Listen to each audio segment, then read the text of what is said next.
कष्ट मेहनत न करता पैसे मिळवणं हेच अंडरवर्ल्डचं काम असतं.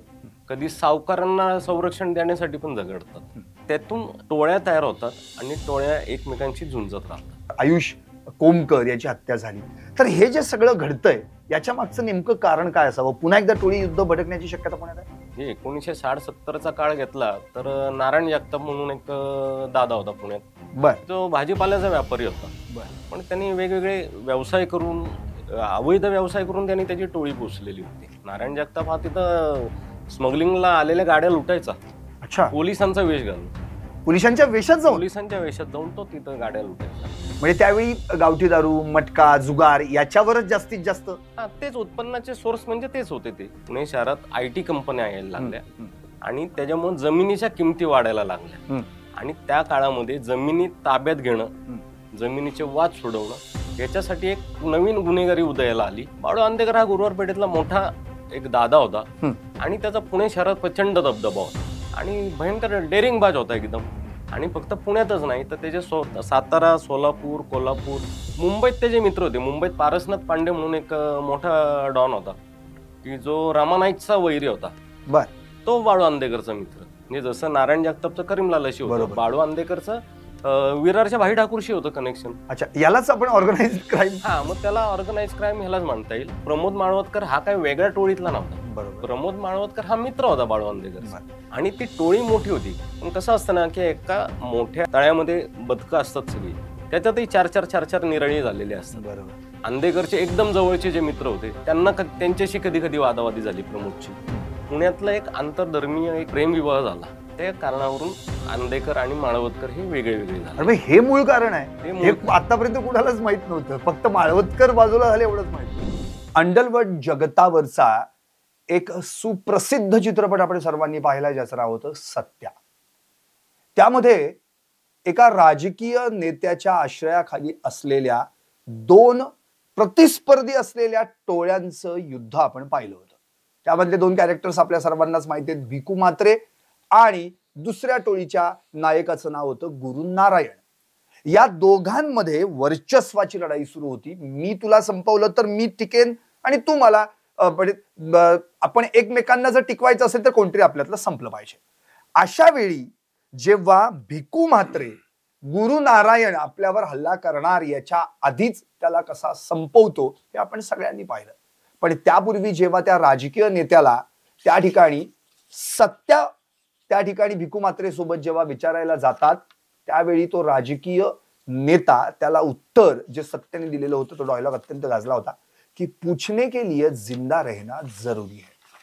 हा संदर्भ यासाठीच की आज पुण्यामध्ये ज्या काही गुंडांच्या टोळ्या माजल्यात त्याच्या मागची कारणं अर्थातच या कुठेतरी मुंबईच्या टोळ्यांशी संबंधितच दिसतात. एक पैसा, दुसरं वर्चस्व, तू मोठा का मी मोठा, आणि तिसरा म्हणजे बदला, आणि मग त्यातून सूड, मग खून आणि खुनांची मालिका. नुकतंच आपल्या पुण्यात देखील जे प्रकरण घडलं अंदेकर टोळीशी संबंधित, बरोबर 1 वर्षापूर्वी वनराज अंदेकर यांची निर्घुण हत्या करण्यात आली. त्यानंतर त्यांचाच भाचा आयुष कोमकर याची देखील आत्ताच हत्या झाली.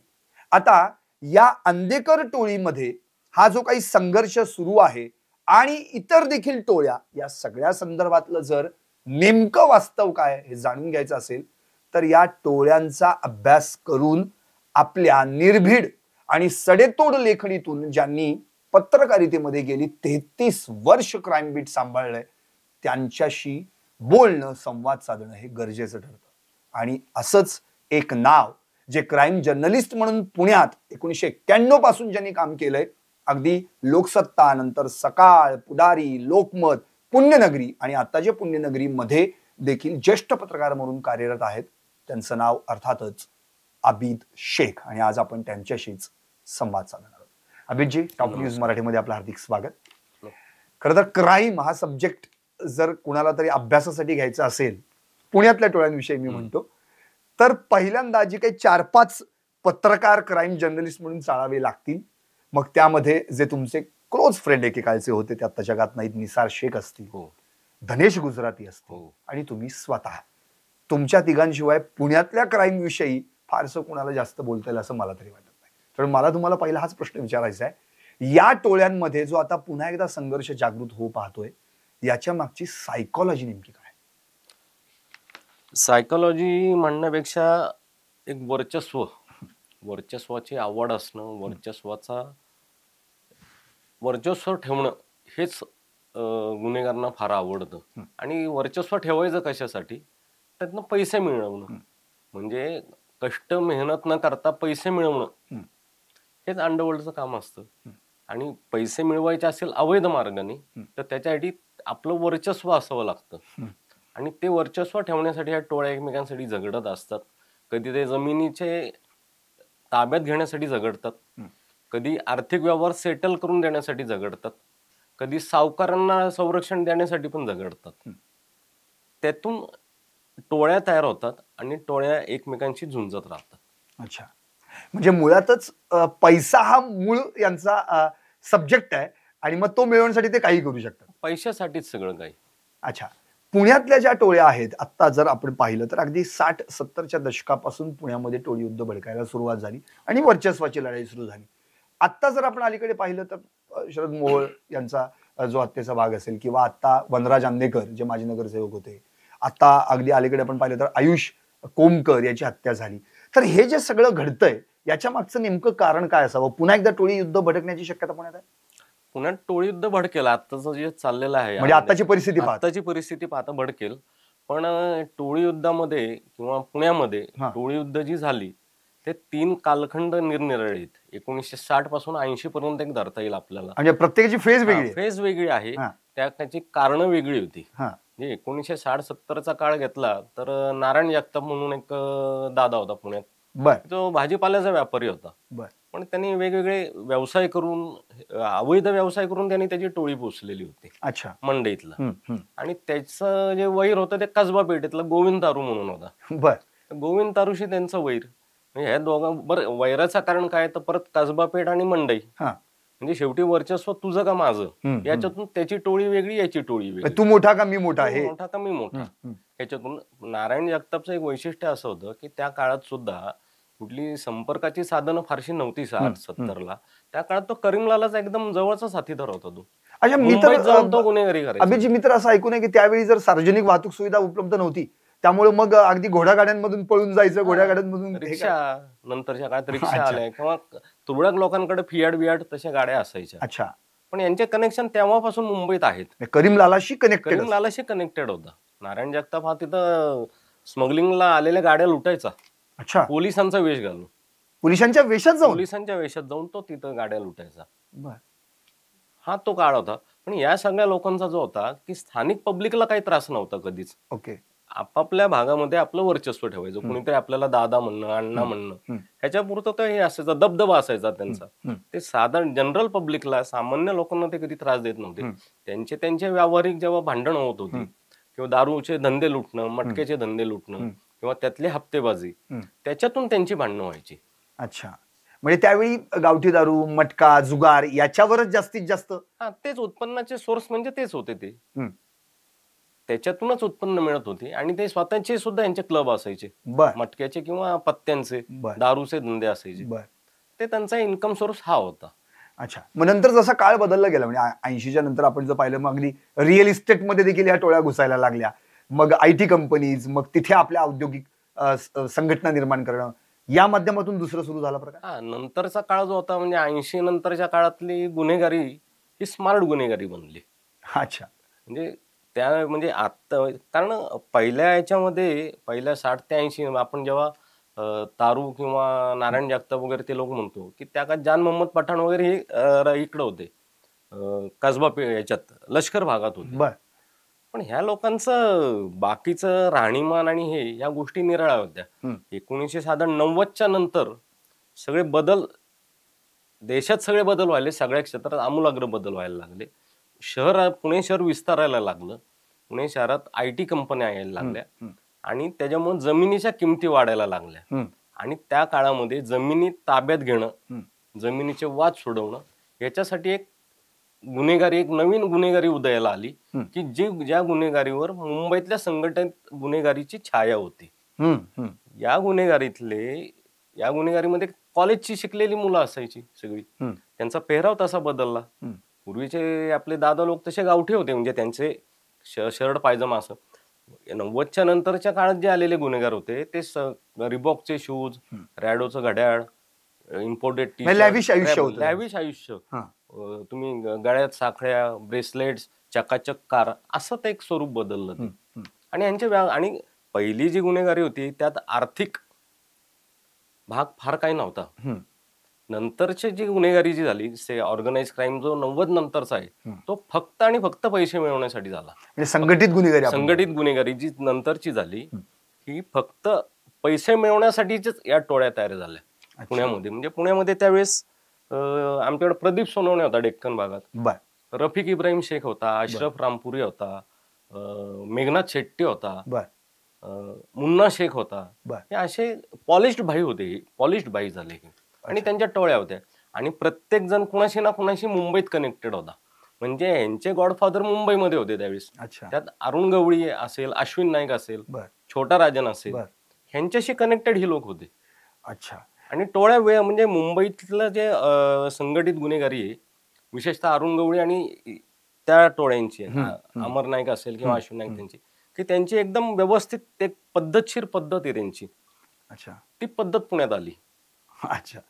आणि तशीच्या तशी टोळ्यांची कार्यपद्धती तशी झाली. गुन्हे करण्याची पद्धत जी आहे पुण्यातल्या टोळ्यांची, ती मुंबईची कॉपी आहे. मग मुंबईची कॉपी झाली, बरोबर आहे. अच्छा.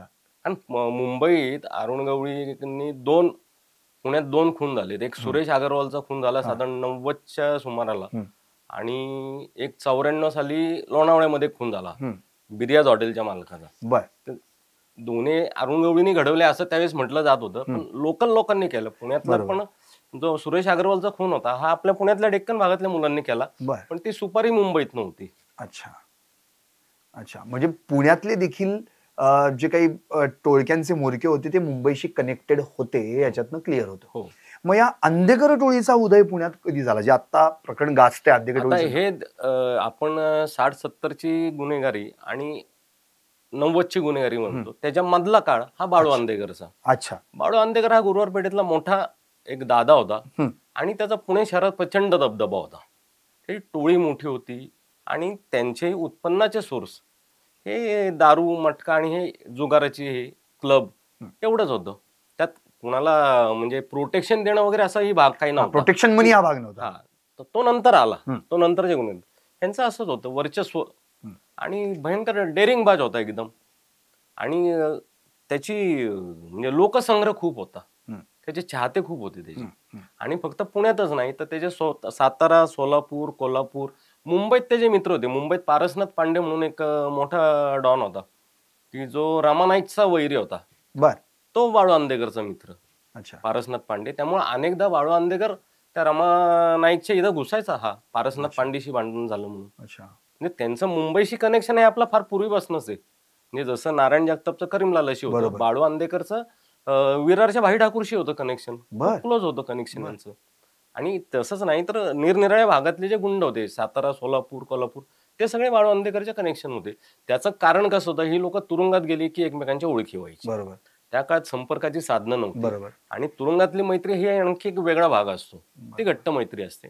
त्यामुळं कोल्हापूरच्या मित्राला काय झालं की सोलापूरचा आणि पुण्याचा धावून जायचा, मुंबईला काय झालं की पुण्यातले जाऊन जायचे, अशी ती त्यांची मैत्री होती ती. अच्छा. यालाच आपण ऑर्गनाइज्ड क्राईम, मग त्याला ऑर्गनाइज क्राईम ह्यालाच म्हणता येईल. आणि गाजलेलं जर टोळी युद्ध म्हणता येईल पुण्यात तर ते अंधेकर माळवतकर झालं, ते साधारण 80 नंतर सुरू झालं. त्याचंही कारण असं होतं की प्रमोद माळवतकर हा काय वेगळ्या टोळीतला नव्हता. प्रमोद माळवतकर हा मित्र होता बाळू अंधेकरचा. आणि ती टोळी मोठी होती. पण कसं असतं ना की एका मोठ्या तळ्यामध्ये बदकं असतात सगळी, त्याच्यातही 4-4 निरळी झालेले असतात. तर तसं त्यांच्यातही असे 4-4 वेगळे असायचे की एखाद्याशी खूप जास्त जमतं, एखाद्याशी कमी जुळतं. आणि चांगले मित्र होते. फक्त आता त्याच्यात अंधेकरचे एकदम जवळचे जे मित्र होते त्यांना त्यांच्याशी कधी कधी वादावादी झाली प्रमोदची. मग ते खटके उडायला लागले आणि पुण्यातला एक आंतरधर्मीय एक प्रेमविवाह झाला. त्या कारणावरून अंधेकर आणि माळवतकर हे वेगळे वेगळे झाले. अरे हे मूळ कारण आहे. ते हे मूळ आतापर्यंत कुणालाच माहित नव्हतं, फक्त माळवतकर बाजूला झाले एवढंच माहित होतं. नाही, तसं नाहीये. त्यामध्ये की ती मुलगी जी होती, तिचे वडील हे ऍक्च्युली अंधेकर माळवतचे मेंटॉर होते. बर. तिचं एका परधर्मातल्या एका मुलाशी विवाह म्हणजे ते प्रेम होतं. तो तिला घेऊन गेला. तर त्याला परत आणण्यासाठी म्हणून माळवतकर चालला होता किंवा ते असे चालले होते. त्यातून ह्या टोळीमध्ये भांडण आली की तोही आपलाच मित्र आहे, मेंटॉरही आपलेच आहेत. बरोबर. त्यातून त्यांच्यात बिनसलं आणि मग पुढं अंधेकर आणि माळवतकर यांचं वैमनस्य टोकाला गेलं आणि माळवतकर त्यातून बाहेर पडला. ओके. नंतर या अंधेकर टोळीनं अक्षरशः त्यांच्या वडिलांचाच त्या ठिकाणी खून केला असं पुढे आपण पाहिलेलं आहे. नाही, अंधेकर टोळीने वडिलांचा खून केला ही नंतरची गोष्ट आहे. ही जेव्हा भांडणं वाढली तेव्हा माळवतकरला ही भीती वाटायला लागली की आता हा आपल्याला शोधतोय बाळू अंधेकर. बाळू अंधेकरला बाळू अण्णा म्हणायचे. म्हणजे आजही बाळू अण्णा हे नाव फार मोठं आहे. आजही बरोबर. आज एवढ्या वर्षांनंतरही ते गुन्हेगारी जगतात. बाळू अण्णा हे नाव फार मोठं आहे. तर माळवतकरला भीती वाटत होती तो आपल्याला शोधतोय म्हणजे आपल्याला मारून टाकेल, मग आपणच त्याचा कार्यक्रम करू असं त्यांनी ठरवलं. आणि शिवाजीनगर कोर्टमध्ये 17 जुलै 1984 म्हणजे आता 41 वर्ष झाली. 41 वर्ष झाली या गोष्टीला. मग प्रमोद माळवतकर आणि ते बाकीच्यांनी तिथं ट्रॅप लावला आणि त्याचा तिथं खून केला बाळू अंधेकरचा. अच्छा. आता त्याच्यानंतर त्या खुनामध्ये माळवतकर तुरुंगात गेला. पण त्याच्या आधी माळवतकरचे वडील यांनी नाही नाही नाही नाही तसं नाही. माळवतकर म्हणजे अंधेकरचा रिवेंज, अंधेकरच्या खुनाचा रिवेंज घ्यायचा. मग आता काय करायचं, तो माळवतकर तर हाताशी लागत नव्हता, कुठं सापडला नव्हता, तो पळून गेलेला होता. मग माळवतकरचा जो ब्रेन होता किंवा त्याचा जो आर्थिक पुरवठा करायचा तो त्याचा चुलता होता अशोक माळवतकर. अच्छा. मग अशोक माळवतकरचा पहिल्यांदा खून झाला. त्याच्यानंतर संजय माळवतकरचा खून झाला म्हणजे प्रमोदचा भाऊ. आणि त्याच्यानंतर शेवटचा खून झाला तो माळवतकरचे वडील शिवाजीराव माळवतकर. त्यांचा शिवाजी मार्केटमध्ये गाळा होता नारळाचा. असं झालं. त्याच वेळेस प्रमोद माळवतकरनी पण दरम्यानच्या काळात इकडचे 2 खून केले अंधेकरच्या 2 साथीदारांचे. पण माळवतकर म्हणजे बाळू अंधेकरांचा जो खून शिवाजीनगरच्या कोर्टात झाला तर त्या काळात 84 साली भर कोर्टात ही हत्या घडणं म्हणजे फार डेंजरस क्राईम होतं. भयंकरच गोष्ट होती ना. म्हणजे एक तर काय होतं की असं काय होईल, सगळ्यात महत्वाचं म्हणजे बाळू अंधेकरला कुणी टच करेल असंच कुणाला कधी त्या काळात वाटत नव्हतं. इतकं त्याचा ऑरा मोठा होता आणि एकदम त्याचा खूनच झाला म्हटल्यावरती सगळी धांदल उडाली, सगळी पोलिसांची धांदल उडाली ना. अख्खं जवळपास पुणं बंद झालं होतं त्यावेळेस. आणि त्याच्या अंत्यविधीला पण फार लांबून लांबून लोक आले होते. म्हणजे ते वैकुंठातलं त्या काळातले पण लोक सांगतात की तशी मयतच झाली नाही कधी वैकुंठमध्ये. मग त्याच्यानंतर हे अंधेकर माळवतकर गँगवॉर ह्याच्यात इकडचे 3 आणि तिकडचे 2 असे 5-7 लोक गेले. कालिदास आगरज्ञान एक गेला त्याच्यात, अशोक बाराते गेला त्याच्यात. आणि अंधेकर माळवतकर गँगवॉरचं वैशिष्ट्य काय म्हणता येईल माहिती का, की ते पिंपरी चिंचवडला पासून पसरलं होतं. कारण माळवतकरचं वास्तव्य जास्त तिकडं होतं, तो कसब्यातलाच होता. त्याचा एन्काउंटर जो झाला माळवतकरचा त्याचा एन्काउंटर तिकडच झाला काळेवाडीमध्ये. अच्छा. म्हणजे ह्याचं 94 साली याचं झालं, बाळू अंधेकरचा 84 साली आणि प्रमोद माळवतकरचं एन्काउंटर 97 साली झालं काळेवाडी जवळ झाला. अच्छा. त्याचं एक कारण होतं की प्रमोद तुरुंगातनं बाहेर आला होता, तो अत्यंत शार्प होता. प्रमोद माळवतकर हा अत्यंत चपळ आणि अत्यंत शार्प होता, पण तो पोलिसांना काय सापडत नव्हता. आणि त्या काळात मोबाईल नव्हते, सीसीटीव्ही नव्हते. म्हणजे कुठल्या चौकातला कोणाचा तरी फोन एवढंच कॉन्टॅक्टचं साधन असायचं ना. मग धरायचा कुठं. त्या काळात त्याने हायदोसच घातला होता. मग त्यांनी खंडणे सगळीकडनं खंडण्या उकळायला सुरुवात केली प्रमोदने. मग बांधकाम व्यावसायिक, बिल्डर्स आणि राजकीय नेते, राजकीय पुण्यातले आणि पिंपरी चिंचवडचे दोन्हीकडचे सळकेपोळे करून सोडलं होतं. मग लोक हैराण झाले होते म्हणजे आता ह्याचं थांबवायचं कसं. ती प्रोटेक्शन मनी म्हणून तो प्रकार तिथे प्रोटेक्शन मनी म्हणून त्यांनी सुरू केलं. आणि मग हे कसा उपद्रव थांबवायचा कसा याचा. मग पोलिसांनी एक स्पेशल टीम तयार केली त्याची की बाबा शोधा काही करून कुठून तरी आणा. आणि मग एकदा तो चुकून त्या काळेवाडीजवळ पोलिसांच्या हातात लागला. त्यावेळेस त्याकडे रिव्हॉल्वर होतं त्याच्याकडे. पोलिसांनी धरल्यावर त्यावेळेस हे होते राम जाधव आणि बापूसाहेब कुतुळ असे 2 अधिकारी आणि त्यांचं पथक होतं. त्यांनी धरलं त्याला, तर त्यांनी फायर करायला सुरुवात केली. मग पोलिसांनी गोळ्या मारल्या. अच्छा. त्यात प्रमोद गेला. अच्छा, असं झालं. म्हणजे मुळात या टोळीचा जो वाद आहे तो एकच टोळी त्यात फूट पडली, मग माळवतकर वर्सेस अंधेकर असा तो प्रकार झाला. त्याच्यात आणखी एक वैशिष्ट्य काय सांगता येईल का, अंधेकर माळवतकर गँगवॉर मध्ये पैसा हा प्रकार कुठंच नव्हता. अच्छा. हे केवळ मैत्रीसाठी झाले होते. बर बर. म्हणजे बाळू अंधेकरचा खून झाला म्हणून बाळू अंधेकरचे मित्र त्यांनी प्रमोदच्या मित्रांना, नातेवाईकांना मारलं. आणि ते मारतात म्हणलं प्रमोदच्या मित्रांनी अंधेकरच्या टोळीला लक्ष केलं. पण याच्यामध्ये कुणी कुणाला सुपारी दिली, सुपारी घेतली असं काही प्रकार, फक्त मैत्रीसाठी झालेले खून आहे ते. अच्छा, फक्त मैत्रीसाठी झालेले. आता मुळात आपण जे मागासपासून ऐकतो इतके बारकावे हे फक्त त्या काळचे क्राईम जर्नलिस्ट सांगू शकतात. त्या काळचे म्हणण्याचा माझा उद्देश हा आहे की आताचा जो काळ आहे, आता केवळ आणि केवळ, म्हणजे अर्थात मी असं म्हणणार नाही की आताचे क्राईम रिपोर्टर्स कष्ट घेत नाहीत. अनेक नाव आहेत, अशोक मोराळे असतील, आणखी बाकीची बरीचशी मित्रमंडळी आहेत, चांगल्या पद्धतीने अभित शेख सरांनी देखील त्यांचं कौतुक केलेलं आहे.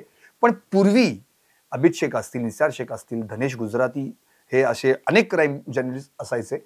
त्यांना माहिती मिळण्याचा सोर्स जो होता तो मुळात कोणता असेल तर जनसंपर्क ठेवणं आणि त्याच जोडीला शोध पत्रकारिता हा जो प्रकार असतो. मग पोलिसांची कॉन्टॅक्ट करणं, काही खबरी असतील त्यांचे, आता सगळेच पदरती उलगडून सांगू शकत नाहीत, पण मूळ मुद्दा हाच आहे की त्या काळातले पत्रकार, अर्थात क्राईम बीटवर काम करणारे पत्रकार, त्यामध्ये सुनील कडुसकर यांनी तुम्हाला पहिल्यांदा क्राईम बीटवर यायला भाग पाडलं आणि तिथून गेली 34 वर्ष आज ते या क्राईम रिलेटेड स्टोरीज, अर्थात त्यांच्या संदर्भातली माहिती मी अर्थात तुमच्या आणि अभित शेख सरांच्या मध्ये येतोय, पण थोडी त्या संदर्भातली माहिती मला तुम्हाला द्यायची आहे. विशेष म्हणजे मनोरुग्णांच्या नरक यातना, विळखा गुन्हेगारीचा या वृत्तमालिका त्यांच्या राज्यभर गाजल्या. दैनिक पुण्यनगरी, ज्यांनी त्यांनी दुसऱ्यांदा पुण्यनगरीमध्ये एंट्री केलेली आहे, आपल्याला आठवत असेल पंचपान हे पुण्यनगरीतल्या जवळपास सर्व आवृत्त्यांमध्ये एका विशेष पृष्ठावर छापून यायचं आणि ते लोक आवर्जून वाचत होते. दुसरी अत्यंत महत्वाची गोष्ट म्हणजे याच संदर्भात त्यांना विविध पुरस्कार मिळालेले आहेत. मग ते पुणे श्रमिक पत्रकार संघाचे असो किंवा त्याच जोडीला पुणे प्रेस क्लब असो, महाराष्ट्र पत्रकार संघ असो, आणि त्यांचा एक रॅपो जो होता, म्हणजे मोठमोठे पोलीस आयुक्त असतील, SS पचरिसा असतील, यांच्यापासून ते अगदी काल परवाच्या अमिताभ गुप्तांपर्यंतचे देखील त्यांना चांगल्या पद्धतीनं त्या ठिकाणी रेपो ठेवावा लागला.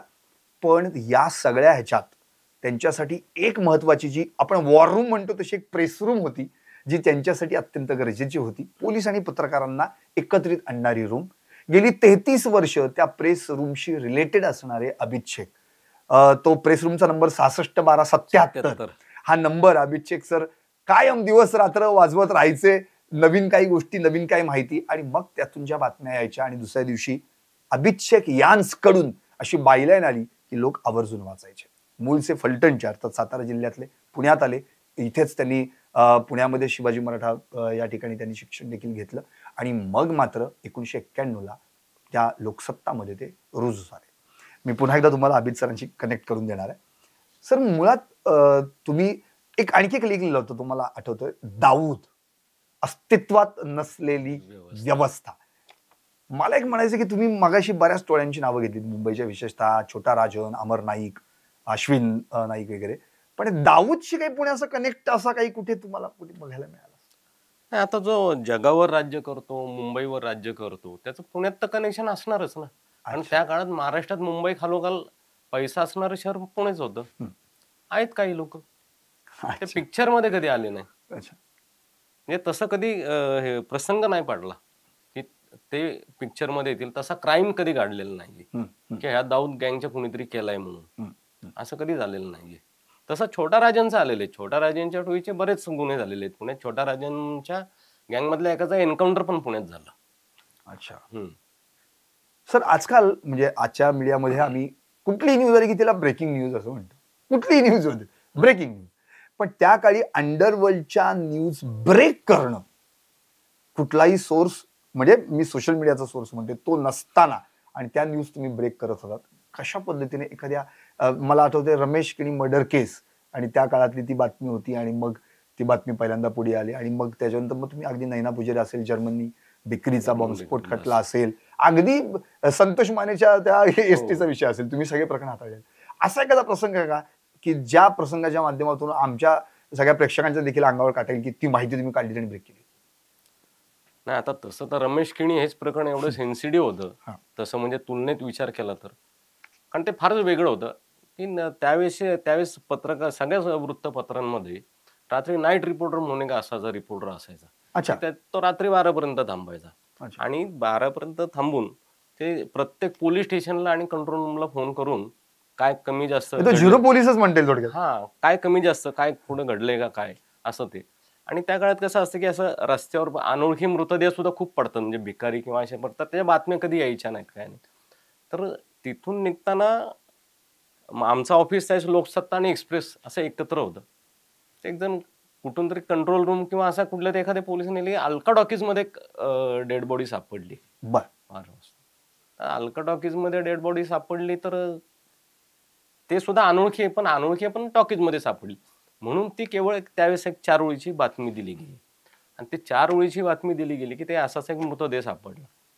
आणि ते रमेश किणी ते तोच तर माहित नव्हतं, त्या दुसऱ्या दिवशी कळलं. ते मुंबई पोलीस जेव्हा आले आणि हे झालं, आणि मग ते प्रकरण राज्यभर गाजलं की शेवटी ते सरकारच पडायची वेळ आली होती त्याच्यावर. आणि त्याच्यात आणखी एक गंमत अशी झाली होती की त्यांची जेव्हा पोस्टमार्टम झालं इथं, तेव्हा ते पोस्टमार्टम करतानाही चूक झाली होती, कारण अनोळखी मृतदेह जेव्हा असतात ना, ते आता काय पद्धतीने पोस्टमार्टम करतात माहित नाही ससूनमध्ये. मेंदू बदलले गेले, मेंदू बदलला गेला. अरे बापरे. आणि हे मुंबईतल्या पोस्टमार्टम मध्ये पुन्हा जेव्हा केलं तेव्हा ते म्हटले हा मेंदूच याचा नाहीये. सर, मग ज्याला मेंदू बदलायला लावला त्याचा मेंदू काय असेल आणि तो कोण आहे? आणि ते तर शेवटपर्यंत काय कळलं नाही कुणी. म्हणजे तसं अगदी त्या बाबतीत सुद्धा आहे ना, एका मुंबईतल्या मोठ्या गँगस्टरचं नाव येत होतं की त्यांनी हे घडवलं. त्याला एक कारण, एक जमिनीचा व्यवहार आहे असं त्याच्या शीला किणींनी तो आरोप केला होता की जमिनीच्या व्यवहारात एका राजकीय नेत्याने ही हत्या घडवून आणलेली. रमेश किणी चित्रपट बघायला गेला तुम्ही अलका टॉकीज मध्ये? आता मुंबईतला माणूस पिक्चर बघायला पुण्यात येणं काय असंभव आहे. त्यांच्याकडे ते एसटीचं तिकीट पण होतं ते. पण दुसरी एक शक्यता ज्यात असं पण वाटतं की जर समजा मुंबईचा गँगस्टर त्याला मारायचंय रमेश किणीला, तर मुंबईत कुठेही मारू शकला असता ना. त्यांनी फार अगदी पुण्यात आणून एसटीतनं बसवून मग तो पिक्चरला, बरं ते नेमका कॉज ऑफ डेथ कळलेलं नाही, काहीतरी विषारी द्रावण त्यांच्या ह्याच्यात गेलं, तेवढंच फक्त कळलं. पण ते फारच मोठं प्रकरण झालं. तशी पुढे अनेक झाली, पण आता पटकन नाही सांगता येणार. बरोबर. मग आता ह्या ज्या सगळ्या केसेस तुम्ही पाहता, जे काही स्वतःहून प्रत्यक्षात त्यामध्ये क्राईम बीटवर असताना त्या न्यूज केलेल्या आहात, तर अशा वेळी जो पोलिसांशी कनेक्ट ठेवावा लागतो, अगदी कॉन्स्टेबल दर्जापासून अगदी पोलीस आयुक्तांपर्यंत, तर तो सांभाळताना काही अडचणी येतात का? आजच्या पत्रकारांना ती माहिती, म्हणजे एक होतं की हा बदल आता अलीकडे झाला, काही नियम असले पाहिजे. नाही, तसं नाहीये की कुठलंही रिपोर्टिंग करताना, म्हणजे क्राईम बीट किंवा इतर कुठलंही, की तुमचे त्या विभागातल्या अधिकाऱ्यांशी चांगले संबंध असले, आणि फक्त अधिकाऱ्यांशी नाही, आता आम्हाला पोलीस खात्यात म्हटल्यावर कॉन्स्टेबल पासून सगळ्यांची तर जिव्हाळ्याचे संबंध असले. वरचे अधिकारी फक्त ऑफिशियलच माहिती देतात. तुम्हाला तर रमेश किणी या संदर्भातली माहिती पण अगदी कॉन्स्टेबल कडनं, कॉन्स्टेबल आणि खालच्या पदावरचे लोक असतात ना, ते चांगले माहिती देतात, खरी माहिती देतात, ऑफ द रेकॉर्ड माहिती देतात. त्यामुळे तुमचा रॅपो हा सगळ्या स्तरातल्या ते सगळ्या अधिकाऱ्यांशी, कॉन्स्टेबलशी असायला पाहिजे. तो पूर्वी फार घट्ट होता. पूर्वी म्हणजे मैत्री असायची. पोलीस अधिकारी आणि पत्रकार हे इतके घरोघर, कारण त्यावेळेस 12 पॉलिटिशियन होते फक्त पुण्यात. पिंपरी चिंचवड सुद्धा पुणे कमिशनरेट मध्ये होतं. आता पुण्यातच 42 पॉलिटिशियन आहेत. त्यामुळे कुठं कोण आहे याची नावच लक्षात राहत नाही. मग त्यावेळी तुम्हाला एवढी हद्द, आणि ते कसं काय क्राईम रिपोर्टिंग तुम्ही? नाही, आम्ही तर सुरुवातीला सायकल किंवा नंतर स्कूटरवर फिरून सगळीकडे रोज एका पोलिटिशियनला जायचं, कारण मोबाईल नव्हते ना. मग सगळे नंबर फिरवत राहायचे सगळ्या पोलिटिशियनचे, म्हणजे 45 22 50 फरस खाना पोलिटिशियन, 45 77 50. तुमचे अजून नंबर पाठ आहेत? 66 12 50 ह्याचा नंबर आपला लष्कर पोलिटिशियन, किंवा 62 62 96 police control room, 62 63 98 Pune railway control. असे सगळे, जिल्हा ग्रामीण पण आपल्याकडेच होतं त्यावेळेस. जिल्ह्याचा क्राईम रिपोर्टिंग लोहमार्ग आला, लोहमार्ग यायचा, पर निरेपर्यंत हद्द होती ती. तर हे सगळं, आणि हे सगळ्याच पेपरचे पत्रकार उत्तम करायचे वार्तांकन, हे चांगलं आपण जबाबदारीने करायचे. त्या काळात एक होतं की पोलीस अधिकाऱ्यांचे संबंध खूपच चांगले होते, कॉन्स्टेबलचे संबंध चांगले होते, वैयक्तिक होते, आणि मैत्रीचे संबंध होते.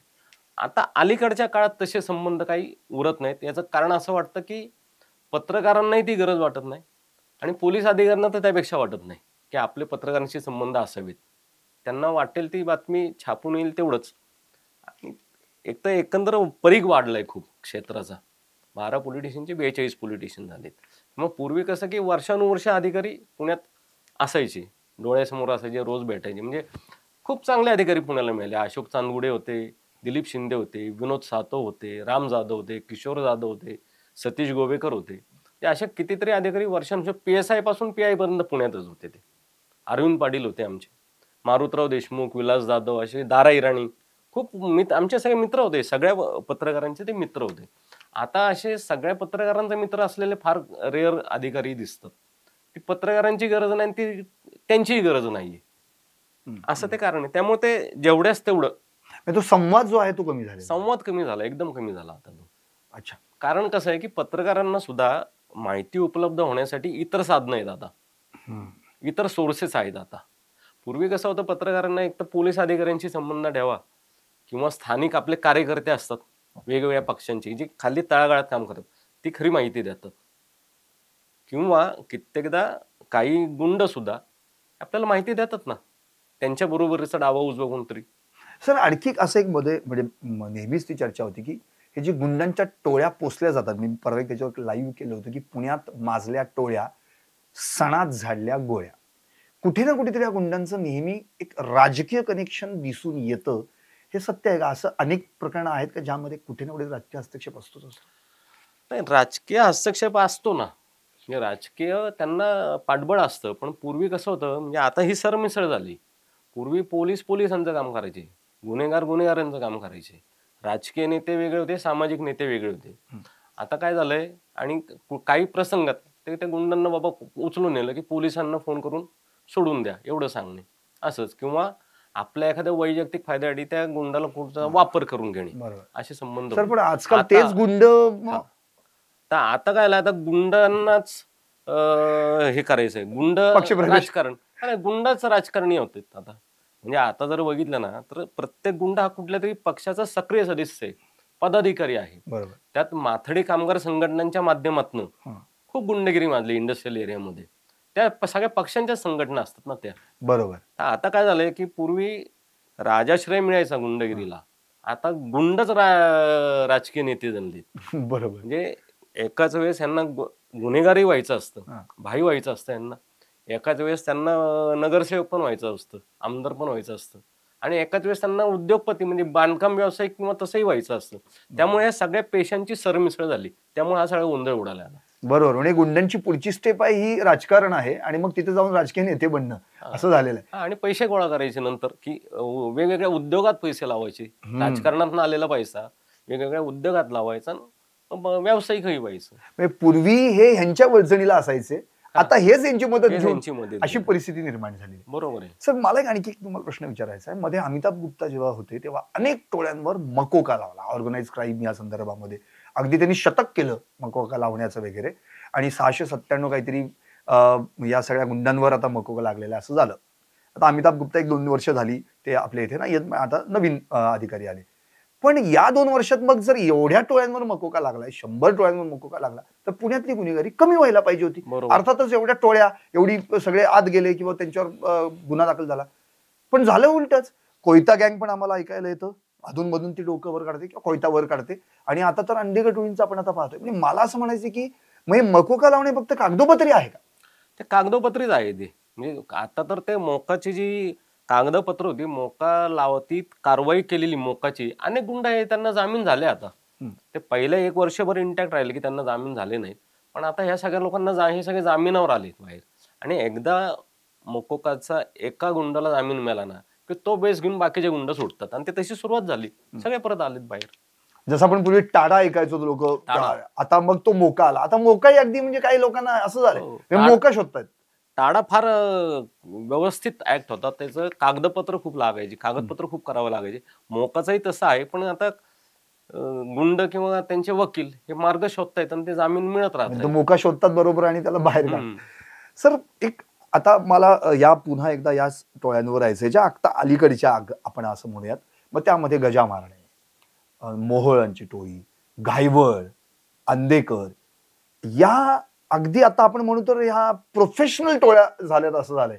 म्हणजे रिअल एस्टेट मधनं पैसा असो, प्रोटेक्शन मनीतनं पैसा बरोबर. असो, एक्स्टॉर्शन मनीतनं पैसा असो, बरोबर. आणि मग यातून यांच्यातलं जे संघर्ष निर्माण झाले, तर आजही कुठेतरी छुप्या पद्धतीने हा प्रकार चालू आहे असं तुम्हाला वाटतं? कुठला या सगळ्या एक्स्टॉर्शन मनीचा एक्स्टॉर्शन चालू आहे ना. एक्स्टॉर्शन चालू आहे. जोपर्यंत ही समाज रचना आहे तोपर्यंत अंडरवर्ल्ड चालू राहणार. अंडरवर्ल्ड कधी बंद होत नाही. म्हणजे पोलिसांनी कितीही दावा केला तरी त्यांच्या ऍक्टिव्हिटीज कधी संपत नाही. कारण जोपर्यंत समाजातली दुष्प्रवृत्ती संपत नाही, जोपर्यंत नैतिकता शाबूत पाहिजे. आता नैतिकताच नाहीये. त्यामुळे आता परवाचा जो इन्सिडेंट झाला ना, म्हणजे हा मला वाटतं अलीकडच्या काळात अंडरवर्ल्ड मध्ये हा फार वाईट प्रकार येतो. गोविंदा कोमकर, आयुष कोमकर, त्याचा जो खून झाला तो म्हणजे तो तर 18 वर्षाचा आहे आणि त्याला ज्यांनी गोळी मारली त्याचं वय 16 महिने आणि 16 वर्ष आणि 7 महिने. सर तुम्हाला हेच विचारायचं, नेमकं आत्ता कोर्टामध्ये जी काही सुनावणी चालू आहे, काही आरोपी पकडले गेलेले आहेत, तर तो का केला गेला खून हे अजून परफेक्ट कारण सापडत नाही. नेमकं काय वाटतं, काय झालंय? हा वनराज अंधेकरचा बदलाच होता का काय, कशा पद्धतीने? आता पोलिसांचा दावा तसा आहे की हा वनराज अंधेकरचा बदला म्हणून हा खून झाला. आता त्याच्यात इतकं वेगळं आहे. एकंदर गँगवॉर मधलं हे पूर्ण वेगळं प्रकरण म्हणावं लागलं. आत्ताचं जे झालंय ते वनराज अंधेकर, हा त्याला एक गृहकलहाचा पण एक मोठा भाग आहे. गृहकलह कारण काय बरं, तर गृहकलह कशावरून आहे? परत पैशावरनं आणि इस्टेटवरनच आहे ना. म्हणजे बंडू अंधेकरचा मुलगा वनराज अंधेकर, त्याचा खून झाला.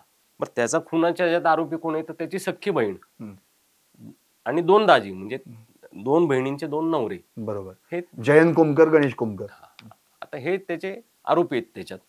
आणि आता जो मारला तो गोविंदा म्हणजे आरुष, तो पण नातूच आहे ना बंडू अंधेकरचा.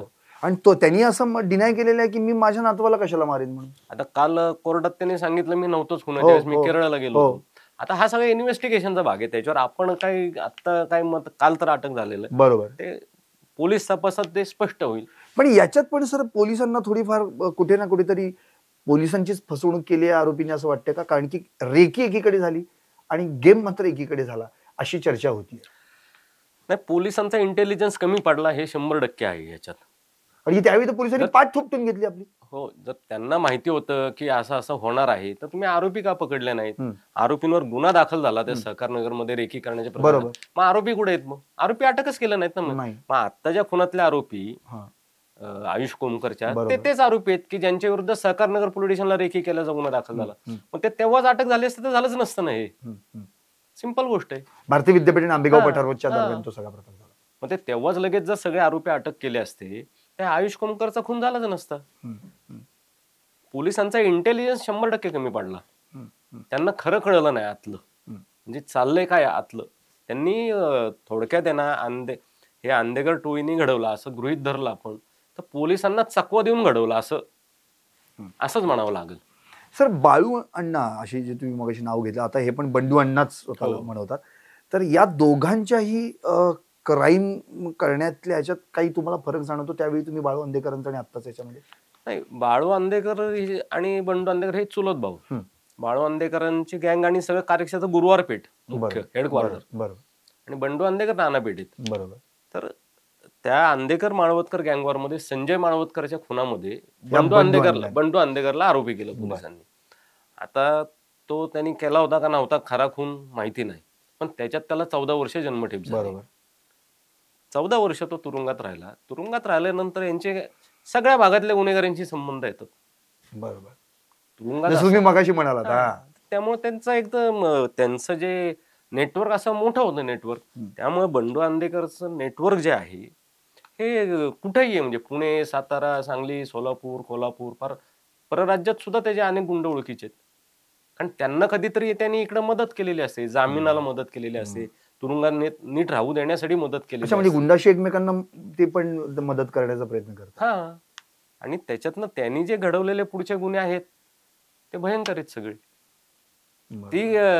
त्याची मोडस ऑपरेंडी निराळी आहे. बाळू अण्णाची फार निराळी आहे. आणि तो काळ वेगळा होता. बंडू अण्णाचा समवयस्कच आहेत ते, पण बंडू अण्णा 14 वर्ष तुरुंगातच होता ना. त्यामुळे अलीकडच्या आत्ता जो बंडू अण्णा कार्य हे झालाय ऍक्टिव्ह, तर त्याची मोडस ऑपरेंडी पूर्ण निराळी आहे. बाळू अण्णाची एवढी क्रौर्य नव्हतं, बाळू आंबेकरच्या कार्यपद्धतीमध्ये क्रौर्य नव्हतं कधी. त्याच्यामुळे तो उमदेपणा होता एक. बंडू अण्णा हा डेंजर आहे. बंडू अण्णा निष्ठुरपणे तो काम करतो तो. अच्छा.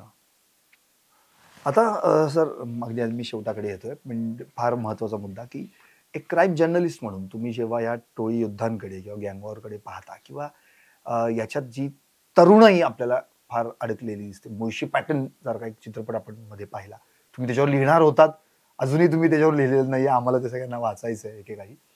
तर तो जो फॅक्ट आहे का, म्हणजे काय नेमकं त्या याच्याबद्दल काय सांगेल की खरंच तशी परिस्थिती आता देखील चालू आहे? कुठली? त्या मुळशी पॅटर्न मध्ये जी दाखवली गेली तशी आहे ना तशी. कारण मुळात ह्या 2000 नंतरच्या ज्या टोळ्या पुण्यामध्ये ज्या आल्या गुन्हेगारांच्या, मारणे, मोह, या सगळ्या ह्या मुळशीतूनच आलाय. ऍक्च्युली मुळशी भागातले जे शेतकरी ते आपलं शेती वगैरे सांभाळून आणि छोटे मोठे व्यवसाय करायला म्हणून कोथरूड कर्वेनगर भागात तिथं राहायला आले, स्थायिक झाले जसं. आणि त्यांच्या जमिनींचे भाव वाढले. जमिनीचे भाव वाढल्यानंतर मग जमिनींच्या किमती वाढल्या आणि त्याच्यातून हे लँड माफिया तयार झाले आणि त्यातून या टोळ्या मोठ्या झाल्या असं आहे. आणि आता ते व्यवस्थित प्रस्थापित टोळ्या आहेत त्या. म्हणजे ते असं नाही की मारणे, आता त्या मारणे टोळीला 100 लोकांना मोका लावला की टोळी संपली, असं नाही काही नाही. उलट त्यांचं आता त्यांचं एक कार्यक्षेत्र हे व्यापक होतंय सगळीकडं. ही पुण्यातली त्यांची क्रेज असते किंवा ते रीलच्या द्वारे वगैरे क्रेज करतात, मग इतर लोकांना त्यांचं आकर्षण वाटतं की केवढा मोठा भाई आहे. तर त्या आकर्षणापोटी त्यांच्याकडे ओढले जाणारे तरुण खूप आहेत. आणि त्यापेक्षा अलीकडच्या काळात चिंतेची बाब म्हणजे अल्पवयीन मुलं ही या सगळ्या ह्याच्यात ओढली जातात क्राईम मध्ये. आणि पुण्यात जे महत्वाचे क्राईम आहेत, मोठे खून आहेत, त्याच्यामध्ये सगळी अल्पवयीन मुलं असतात. त्यांना त्यांच्या विरुद्ध पोलिसांना कारवाई करता येत नाही. म्हणजे आत्ताच्या आयुष कोमकरच्या ह्याच्यात जो एक आरोपी आहे यश पाटील म्हणून, तो त्याचं वय आहे 16 वर्ष 8 महिने. तो परवाच्या फायरिंग मध्ये पण होता. आणि त्याच्या आधी 1-1.5-2 वर्षापूर्वी निखिल आखाडे म्हणून एक खून झाला बंडू त्या तिथंच. बरोबर. त्या खुनामध्ये पण तोच आरोपी होता. दोघही आरोपी म्हणजे अमन पठाण आणि यश पाटील. अमन पठाणचं वय थोडं मोठं आहे, 20 वगैरे, पण आता ह्याचं वय आता 16 वर्ष आणि 8 महिने फक्त.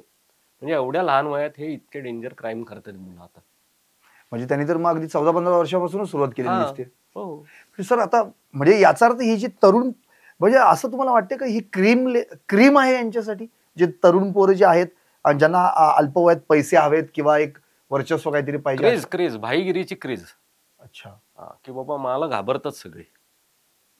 आणि त्यांना त्यांच्या बरोबरचे लोक पैसे मिळवताना ते बघतात ना की मेहनत न करता मोठे पैसे येतात, ते बघतात. ते दोन्हीचं आकर्षण आहे, एक तर भाईगिरीचं आकर्षण आणि अल्पावधीत पैसे मिळतात. सर अगदी शेवटचे 2 प्रश्न. पोलीस जेव्हा आरोपींना पकडतात तेव्हा त्यांची धिंड काढली जाते, आपण ते पाहतो. आणि मग ते रील आणि काय पोलिसांचं कौतुक असं तसं वगैरे. पण जेव्हा हेच आरोपी जेलमधनं सुटतात ना, तेव्हा त्यांची जी रॅली निघते तेव्हा मात्र काय करतो आपण, तेव्हा तर आपण हतबल झालेलो असतो. ही पण एक क्रेजच झालेली आहे. हो, मग आता ते मध्य गजा मारण्याचं त्यांनी त्या तिकडून काढली होती, तळोजातनं काढली होती. त्यामध्ये जवळजवळ 1000 मुलं होती. म्हणजे हे कशाचं द्योतक म्हणायचं, म्हणजे समाज कुठं चाललाय किंवा नवी पिढी कुठं चाललेली, त्यांना तेच आवडतं, फक्त तेवढंच आवडतं का काय असं वाटायला लागले ते. तसं त्याच्यानंतर रुपेश मारणीची पण रॅली झाली पुण्यामध्ये. असं अनेक जण करतात. बरं, हे फक्त पुण्यात नाही घडत, हे सोलापूर, कोल्हापूर, मुंबईत सगळीकडे होते. मुंबईत नाही काढली जात, मुंबईत पोलीस ठोकतातच. असं आहे सर. कथा एक डॉनची हे पुस्तक तुमचं 2002 मध्ये प्रकाशित झालं होतं. आता पुण्यावरच्या या सगळ्या टोळ्यांबद्दल काही तुम्ही लिहिणार आहात का? नवीन काही तुमचं पुस्तक येतंय का? येईल, ते लवकरच पुस्तक रूपात पण येईल आणि एखाद्या कलाकृतीच्या रूपात सुद्धा पण एक पडद्यावर बघायची येण्याच्या मार्गावर आहे, ते वाटेत आहे. अच्छा, सुरू झालंय ते. तो पंचपान मधला पंच जो आहे तो पंच त्यात दिसणार आहे. दिसेल, नक्की दिसेल. यस. धन्यवाद सर, तुम्ही आमच्याशी संवाद साधलात. तर हे होते अभित शेख. खरं तर क्राईम जर्नलिस्ट म्हणून खरं एकतर मुळात असं त्या काळाला म्हणजे अगदी 90च्या दशकापासून आतापर्यंतचं क्राईम रिपोर्टिंग जर आपण पाहिलं अगदी 2010 पर्यंतचं, तर अत्यंत भयानक होतं. कारण की त्यावेळी स्वतःचा जीव देखील धोक्यात घालावा लागतो. एक तर कुठली संपर्काची साधनं नसतात. त्यानंतर मात्र मोबाईल आले आणि मग बाकीच्या सगळ्या गोष्टी, टेक्नॉलॉजी आली. पण अशा काळात लोकांपर्यंत ऑथेंटिक न्यूज पोहोचवणं, निर्भीडरित्या पोहोचवणं आणि जे लिहिलंय त्याच्यावर ठाम राहणं, हे नाव म्हणजे अभित शेख. सर तुम्ही आलाय आणि निसार सरांचं आणि धनेजींचं नाव निघणार नाही असं होणार नाही, तर त्यांच्याबद्दल अगदी थोडंसं सांगाल की तुमची जे प्रेस रूम मध्ये तुम्ही एकत्र असायचात, मग कशी एखादी न्यूज बाहेर यायची आणि काय, या दोघांबद्दल अगदी 2 ओळी शेवटच्या. दोघंही खूप म्हणजे दोघं ज्येष्ठ पत्रकार होते आणि खूप पत्रकार म्हणून तर उत्तमच होते ते. त्यांनी बोर्ड म्हणजे त्यांचं बोर्ड धरून मला काही थोडंफार ते शिकता आलं. पण त्यांच्या सोर्सेस, लोकांशी संपर्क ठेवण्याची त्यांची पद्धती, पोलीस खात्यातले सोर्सेस आणि माहिती काढायची आणि ती मांडायची कशी, ते फार अफलातून होतं. ते मोठे पत्रकार होते खूप चांगल्या, एक उत्कृष्ट पत्रकार होते दोघंही. दोघेही माझे मित्र होते किंवा दोघे माझे सिनियर्स पण होते. माझ्याबरोबर तसं प्रसन्न केसकर एक चांगले ते एक आमच्यासोबत एक चांगले पत्रकार होते क्राईम रिपोर्टिंग मध्ये. तसं मुंबईमध्ये श्रीकांत पाटील एक फार मोठं नाव होतं, फार सुंदर लिहायचे म्हणजे क्राईम रिपोर्टिंग कशी असावी. तर श्रीकांत पाटील महाराष्ट्र टाइम्सला होते, ते फार अकाली गेले ते. ते म्हणजे पत्रकारिता तशी करावी. राऊत साहेब, संजय राऊत साहेबांनी खरं तर ते आता राजकीय याच्यात ते तसं रूप लोकांसमोर येतंय, पण त्यांनी लोकप्रभामध्ये जी पत्रकारिता क्राईम रिपोर्टिंग केली ना, त्याला तोडच नाही. त्यांचे शब्द, त्यांची माहिती आणि त्यांना मिळणारी माहिती आणि ते त्यांची मांडण्याची पद्धत हे अफलातून होते. हे क्राईम रिपोर्टर्स खरे होते. नक्कीच. धन्यवाद सर. एकंदरीत तुम्ही ज्यांच्याकडून शिकला तर त्यांची नावं जर तुम्ही घेतलीतच, आणि म्हणजे जे आपले ज्येष्ठ सहकारी असतात त्यांच्याकडून आपल्याला शिकायला मिळतं, ते कशी मांडणी करतात, कशा पद्धतीने बातमी लोकांपर्यंत सांगतात, आपल्या लेखनातून मांडतात, हे तर तुम्ही प्रत्यक्षात सांगितलं. पण आमच्या पिढीला तर तुमचं लेखन आम्ही पाहिलेलं आहे, तुमची मांडणी आम्ही पाहिलेली आहे.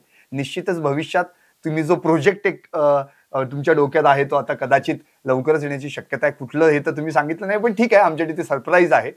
खरं तर अभित शेख हे क्राईम बीट मधलं क्राईम जर्नलिस्ट म्हणून एक सर्वोत्कृष्ट नाव जे आपण सगळ्यांनी आतापर्यंत ऐकलं, त्यांची लेखन आपण पाहिलेलं आहे. निश्चितपणे भविष्यात या आत्ता ज्या काही पुण्यामध्ये ज्या टोळ्या आणि ते गुंड माजलेले आहेत वगैरे सगळे जे झालेलं आहे, याच्यावर आता अंकुश ठेवणं अत्यंत गरजेचं आहे. खरं म्हणजे पोलिसांचं इंटेलिजन्स कुठेतरी कमी पडतोय का, असा देखील त्यांनी सवाल उपस्थित केलाय. आणि पत्रकार आणि पोलीस यांच्यातला संवाद देखील आता कमी होतोय का, याकडे देखील पत्रकारांनी पाहणं आवश्यक आहे.